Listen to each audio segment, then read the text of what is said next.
Well, I'm proud to report to you that Maine's economic growth is outpacing the national average, including the rest of New England, and it's outpacing even large states like New York and California. In fact, over the past 6 years, in spite of the pandemic, Maine has experienced more economic growth than it did in the entire 14 years before I took office. Our state's credit ratings have been upgraded to the second highest possible rating after being downgraded during the previous gubernatorial administration. And that's a reflection of what the credit agencies themselves have called our strong fiscal governance. Maine's unemployment rate has remained below 4% for 3 years straight, one of the longest stretches ever. And it's been consistently below the national average. The number of people working in Maine is at an all-time high. The average salary of a Maine worker has increased by more than 25% from 2019 to 2023. Our budget stabilization fund is near its record high limit. In fact, this emergency fund has grown by nearly $720 million since I took office. Last year, more than 17,800 new businesses opened up in Maine. We're proud of that.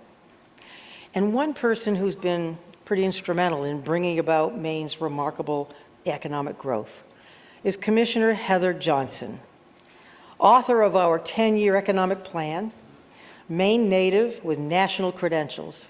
Commissioner Johnson has championed innovative new businesses, she's promoted free community college, and she's fought for universal high-speed internet for all Maine people, another economic driver and a boon to our state.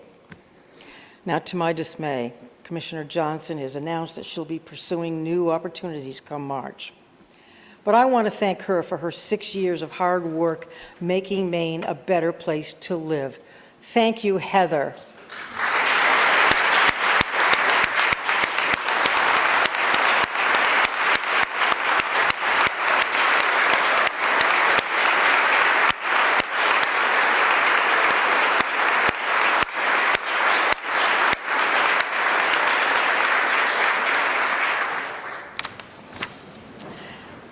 I'm proud of our economic accomplishments, but some folks might be thinking, well, so what? A strong GDP isn't making my groceries any cheaper.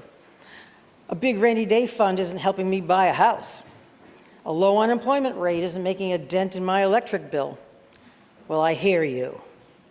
The cost of living in Maine, as in much of America, is too high. The price of fuel, the cost of supplies, utilities, and labor have driven up expenses for families all across the country and have impacted the budgets of nearly every state. And so I welcome a robust discussion among Democrats, Republicans, and independents during this legislative session, because I want everyone to benefit from the availability of good jobs, a good public education, and good health care in our state. Those are the things that allow every person to be their best selves. Well, not everyone is feeling it. Our economy is strong.